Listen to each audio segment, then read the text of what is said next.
And some breaking news coming in. A Pakistani national was apprehended on the intervening night of 3rd and 4th May. This is in Punjab's Gurdaspur. And the intruder is in the custody of the Punjab police. He's been identified as Husnain. So you can see that identity card that he was carrying, and he was in fact trying to intrude last night, has now been held by the Punjab police. So extra alert along the border states. Let's go across to Gurpreet for more. Gurpreet, what are the details? Tell us more about how this man was nabbed.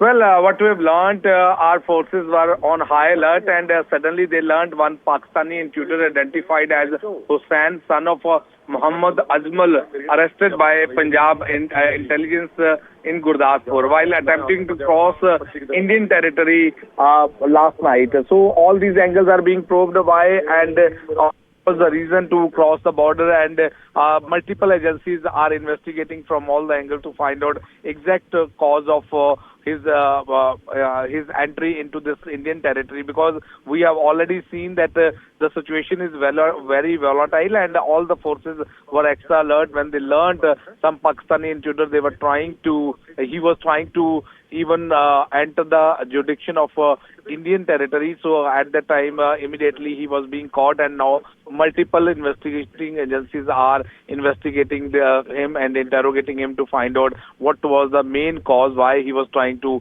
enter into Indian territory. So we have to wait and watch what will be the final outcome of this investigation and interrogation, which is being carried out by multiple agencies to find out exact reason behind his entering into Indian territory. Back to studio. Right, Gurpreet, and this comes at a time of tension with Pakistan after the Pahalgam attack, and therefore, security forces and the police there in Punjab on high alert.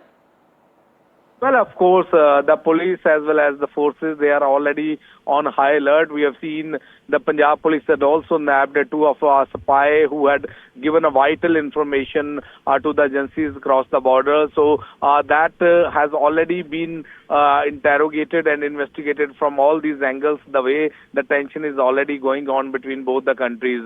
This is the same thing which has been done by the forces when they were extra cautious, and suddenly they learned this Pakistani intruder. He was trying to enter into Indian territory. Immediately he was being caught, and as I have already explained, the multiple agencies are investigating and interrogating him to just find out each and every minute detail from him, that what was exact reason to enter into Indian territory. The way we have seen after Pahalgam terror attack, multiple precautions are being taken at the border in Punjab and the nearby areas also. So we have seen high alert has already been given by all the agencies, whether it's the Punjab Police, BSF, and other paramilitary forces. They are already on the high alert. So as of now, what we have learned, and even the investigating agency, they are not willing to reveal much information about this Pakistani intruder, because it might be possible he has indispensable information for the agencies to learn more about why and what was the motive behind to enter into Indian territory.